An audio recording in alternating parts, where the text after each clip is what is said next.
Otyo kale kati kuba akazira ku ndongo nkawulire mama ategere engeri y'omuzira gw'abasoga otyo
Mulambale tulina musawukanya omukunzi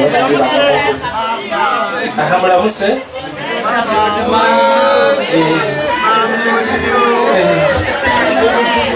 iyo nena museriye nakudino so mulamuse lagire murangayo mamaze ebyokulya n'engendo tugisabirira awo so wazira ino mutalana mu nsonga eyo tujatukola bulungi ebirala okay biki toyanze toyanze isentebe olw'ebigambo ebikalamu era mbendikewunya nti mboni nzani apupa chairman nti yogera oje Vice Chairperson LC2 era n'abakyala LC1 mwebale kwida mwebale ino. Assalamu alaikum wa rahmatullahi wa barakatuh. baganga muke mu bwakatono obaboneku abakozi ba Baba Radio Ova kuchenda katoneza mukaga Busoga 1 FM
wano we tuli ku lukalu lw'abaddugavu tewaliwo gavumenti ekyasinze kubeera na byakwerinda birikulu. Abawalabu zirabanga UPDF yesobola okuyambako okukuuma abantu b'e Gaza. Temwakiwulidde?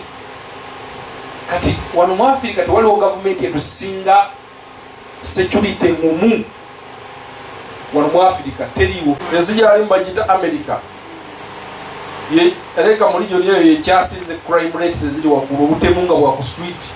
Oyina njena kuba amasasi n'agenda. Naye no gyava kimanyi tosobola ddi kuba muntu n'otambula okumala emyezi emeka. Yonna ensi ze batambudde South Africa Bobi Wine gyalina amaka amalala. Tosobola kutambula ssaawa 2 za kiro ku luguudo.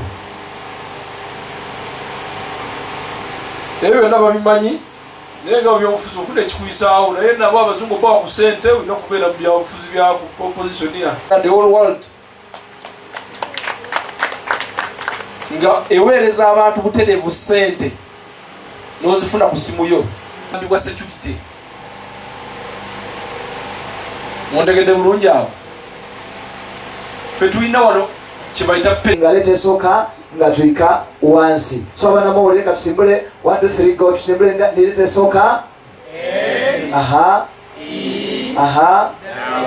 Aha. Tuyazize. Ila na wakazi loko sibulonji. Abakoze kekeno tusimbule wano bangu. Ila tuwenda kutereza kekeno bangu. Galangala wala ku mazzi. Aya.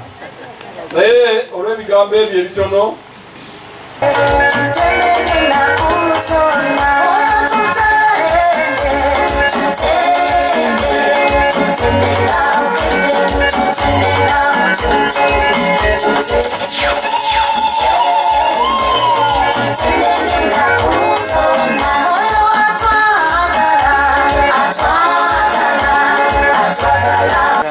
avirire kakira.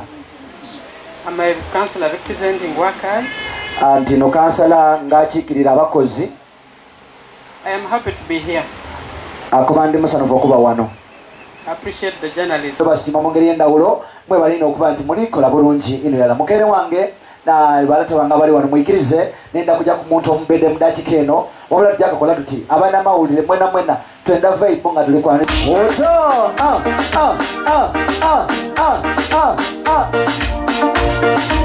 yongera mu bugalo bange balina akazi baba aidha atwanize mu butongole era ategeeza abantu ni mama president waifu wabe anamawulire mu Uganda ategeere tuli gano timwa mu ngeri yindi wabula ni chairman LC1 kujja na motoka aide ne motoka kayera bere motoka loja ne pikipiki oyo bita ku gate n'olwensonga eyo balamawulire mbebaza ntimwe balokola omulimu omulungi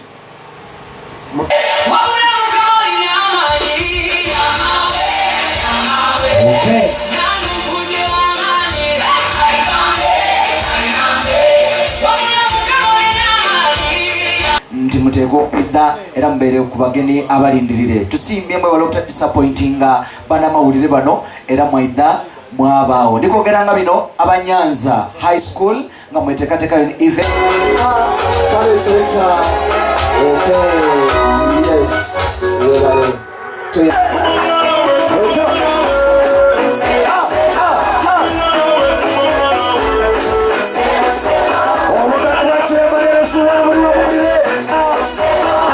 yabo enaku omwezi nga 23 mwezi guno gw'omunanda gwe tuli wano bantu bange nga tulicelebratinga ku lw'abanamawulire bano abatukola obulungi obutali butono buli dakiika ate nga batuusa ku byetwenda mu mbeera ino najje tubyenderamu mwebala abanamawulire ate mwebala okuboneka obulungi munekeire mulifaana bulungi banange obanga etoli musasi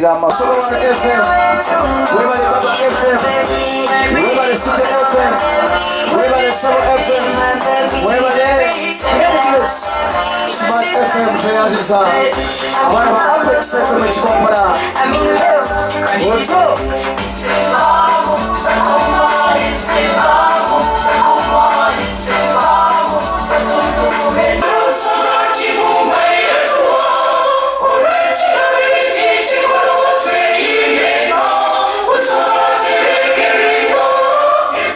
Say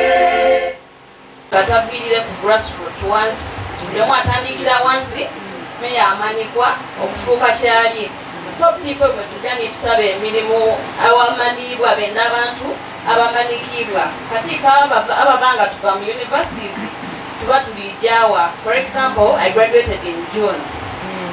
Aye nendo kakasa nti ntambwire edinda yona only one radio station yampa chance sobola okuba nga ndikolera ku ground however much nkali kuba employed officially. Aye nsaba iwe madamu eiroboozi lyo nze ndi wano nkoye ntambwire ni mama wange ula wale yena enda okumbonako nga nina eiroboozi lye welituuse kuba school fees bananga bazeere batoola wala sente nze na mama wange aye bananoniza ki bumbuze abandi ojja bakuba woli mu beino. I'm 23 years by the way. Aye omuntu waabo nalooza ati oba nakulaira noniza emirimu gikoze ki. So right now Dr. Joel yampa omukisa Dr. Isabire namukolera ku STN however much online ekali kubanga etongozebwa kujja ku ground. So nebaza kama bange ndibye wano tibambisisa kali kaide unabirire wa kaide mechi ananiza neyanziza ino basebo. Okay. Mama wange ensonga kuyaba media houses kandi somo tutegere bulungi. The government should put strict laws punishing media house owners who dodge salary payment to their workers, especially presenters and field reporters. In this, any media company which fails to pay salary for the period of 6 months consecutively should be closed and unlicensed until payment are fully cleared. Kino kanchogere n'abataka bakiwulire kitugemye ennaku bakoba nti sebatimba mukozi wa radio era buyinza mukozi wa radio aye nga amaradio tegenda atusasula ate guno maama wange muze ndikusaba gavumenti etewa amateeka ku ba media house owners radio oba TV oba social media ahando yona ekozesa omuntu omukozi yamala emyezi 6 nga temusasula bagikulozinge ate bagitole ku ne license kubanga abaana bano boobona maama basoma aye batukozesanga kondomu. Should I repeat that? No. Batukozesanga kondomu oyimaliza nga bakola ki so tusaba government media houses myezi 6 nga bagigalawo. Tuyina challenges. The security organs, the security organs, politicians, civil servants, and wrongdoers have failed to respect and to value our work, and in this, a number of our gadgets have been spoiled, and other colleagues arrested by the mentioned groups above. This was witnessed in the past annual election, where 2 of our colleagues from Baba Media Group and Apex were arrested at Buwenge Police Station. Mama twaina akalulu wano. Akalulu mu Buwenge Town Council nawe nkukobye nti Buwenge Town Council kyekikuga ekyayidinda. Twaina akalulu k'emyala mukali kabi. Abaana abaife ab'amawulire baganda abaife n'ebyuma bife bitukozesa byonna olw'embeera eyaliwo byawambibwa. Ate n'ekyokuli maama wange abamu n'abamawulire bagemebwa mu kalulu ako. N'ekyokubiri bano abantu bano abasecurity bano bo balemerwa okutegeera omulimu gwaife. Tuba mu field endala aye batutwalanga abalabe. Bano politician balemerwa okutegeera omulimu gwaife maama wange. Tuba mu field endala aye batutwalanga abalabe. There is an evidence here kuti aba politician. When we disseminated the story of Idome Primary School, where we found that the school did not register an NP7 candidate this year 2026, yet it is a government-aided school, a number of politicians and civil servants attacked us. That's why some of them have boycotted our function. Mama, omukolo guno gwandibeleka abakulembeze bangi, gwandibeleka abantu ku government abangi. Aye batukyaye olw'okuba twaviireyo twalaga nti essomero lya gavumenti mwedinda muse gavumenti president bwe yazimba ebizimbe n'abasomesa aba gavumenti kuzira mwana waki wa P7 era omwaka kuno Idome Primary School tejja kufuna muyizi wa P7 otwayogere twafunse balabe era bona abasinga batufiire balabe batuvuma ku mikutu kuko tebenda tukola amawulire gaffe bulungi so balembera okutegeera omulimu gwaffe kubanga omulimu gwaffe gwakugivinga ki era nenda kwebaza Yesu aweeni ali osaze owakanuwala waidanga baino baziza omukolo guno tuyina challenge ya salary payments. Most of our media houses have failed to cater and pay salary for workers in time. Ekyo kintu mamo when okina mu office because it is not only in Busoga but the media owners tebenda kusasula baki bakozi. So tuyina ensonga endala y'aba bloggers mama babloga batusaze mu ngeri eyo baliko ono omulimu gwaffe twenda obeebaza nabo bakola mulimu mungi ogw'abannamawulire. I sometimes bo olugema ekintu oba kinaleeta lutalo mu community oba kinaleeta kuyombagana oba kirungi okuta ku social media oba kyakulimba akisuula busule yakita ku mukutu ebivumo bidda erifa abannamawulire era bakati abamawulire be bakoze eki be bakikoze aye ng'oli setukola ki tetubiiri. So it's also a big challenge to us. The Computer Misuse Act of 2024 should be implemented to control unprofessional bloggers to curb the association of wrong information in the society. On the issue of income generation, we request the ruling Indian government to support us on our dream of starting a catering service, and according to our budget, 35 million shillings is required to purchase the equipments. Zedaule Evelyn, President wa Uganda Journalist Union.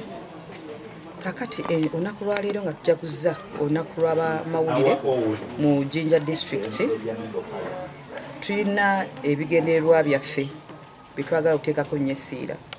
Waliwo enkola ey'okwagala okukozesa b'abamawulire oli okuwa nti ogenda okole wano eno oba okuwa omulimu oba alina kyanoonya ekigatta ku ggulire esobole okufuluma nabeera ng'abakozesa.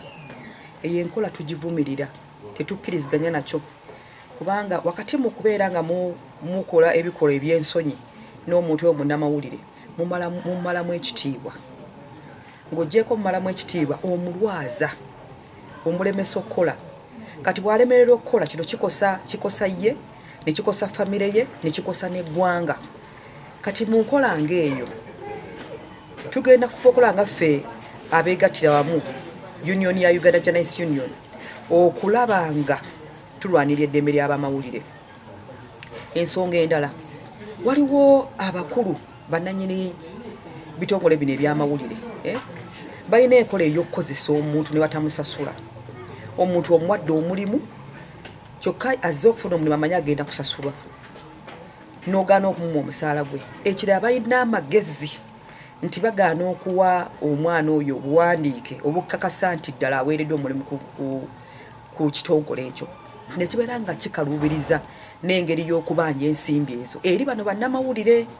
Kakati tusaba gavumenti, tusaba bekikwatako mu gavumenti batunuulire nnyo ensonga eyo. Bide ebitongole bino eby'amawulire ebitalina busobozi kusaba bannamawulire bibeere nga bikwatibwa ku nkoona, kuba tujja kusobola omwana w'abendi yasoma amawulire azze okukola aye nobeera nga omukozesezza bukozesa. Kakati n'okutuguja bannamawulire, munnamawulire agenza okukola ogenda okulaba mu by'ebbatuuli ogenda okulaba ng'akoseddwa oba oluusi ebintu biba bitutte. Tusaba embeera eno ekyukemu bannange, tukolere wamu eno embeera ekyukemu.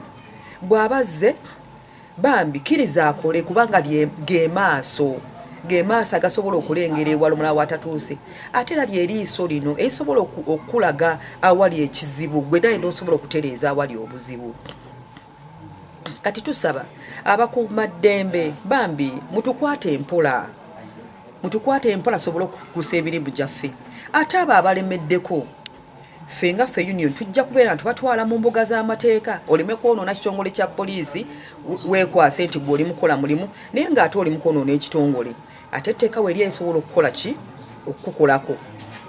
Kati ensonga endala nsiima abamawulire abalina ebitongole byabwe byegattira wamu kye bayita SACCO. Mwebale nnyo omulimu gwe mukoze.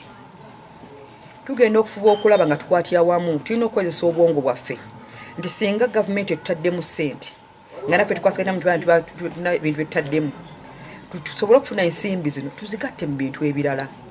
Kaakati tusaba gavumenti etuyambe etukwatireko enkola y'abannabyabufuzi oba abakozi ba gavumenti abaweereddwa obuvunaanyizibwa okugeza okuzimba essomero oba okubaako ebintu byatukiza omadagala okubeera nga gali mu malwaliro. Ffe ng'amaaso oba amatu g'abantu abali eyo abatasobola kuvaayo kwogera era ffe abalinamu obumanyirivu mu mulimu gwaffe tugenda nisobola okwanja ensonga zino mu maaso basobole okutereeza mu mirimu gyabwe. Naye ate ekikwewuunyisa batuteekako olukongoolo enkola tujja gikkiriza tujja kufuba okulanga kimu tukiteeka kuki tukiteeka mu lwatu temugenda tulemesa era abamu bamanyi okwewera tibaagala okututuusaako obulabe. Mwegendereze kubanga tumanyi nti omuntu ffe tulina eddembe ly'okukola ki ery'okukola. Omukulembeze w'eggwanga yagamba nti tulina eddembe lyaki ery'okwogera. Buli muntu alina eddembe yenna ali omweteefuteefu munnabyabufuzi okubeera ng'afuuse ayagala kwanganga bannamawulire. Ffe weetuli nga union ffe weetuli abasobola okufuba okulaba ng'enkola eno y'okubeera nga mulengeza mutigomya mububazaako emirembe okukola emirimu gyabwe. Tujja kufaafagana nammwe tetujja kusobola mbeera ya kuzingamya ggwanga kubanga bw'okola bw'otyo ekitegeezo ya kuzingamya ggwanga. Bagambye nti mu ddwaliro temuliimu ddala bamaze okukyanjulayo. Bw'ate lwaki olwanagana n'omuntu ayogedde amazima bwe lwanagana ng'oggyeyo amazima nti wakola ki watuukiriza omulimu ogwo naye ate bamaze okulaga nti wakoze ensobi ate otandika kulumba munnamawulire tetugenda kikkiriza. Weeteeketeeke tujja kuba nga tukwatagana naye tujja kukkiriza mbeera ng'eyo.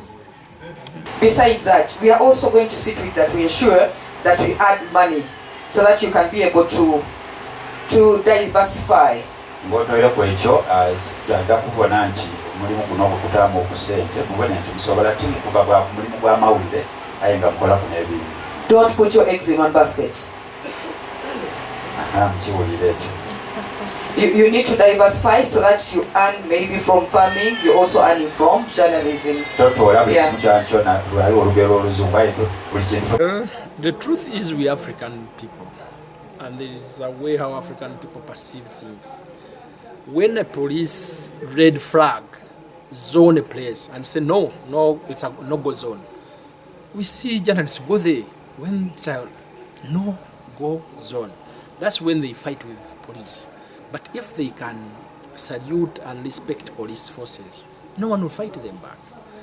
Abamawulire kye bakola police emala ffe tuli bafirika tuli baddugavu bane gume kye bayite gume mu Luganda. Police emala etera okuzoninga ebifo negamba nti wagendawo omuntu yenna n'osanga abamulenga bo bagenzeeyo. Ate awo lutalo ne lutandika wakati w'abamawulire n'abaki n'abapoliisi. Naye poliisi terina intention yonna ne gavumenti terina intention yonna kulwana n'abamawulire. Kubanga naffe twali mu nsiko abamawulire balipootinga olutalo lwaffe. So we are like this. Government n'abamawulire tuli bwe tuti. Kyovala n'omukyala akulidde wano afudde mu State House. So tuli bwe tuti tetulina na kizibu n'abamawulire. Celebrating all of Clareno.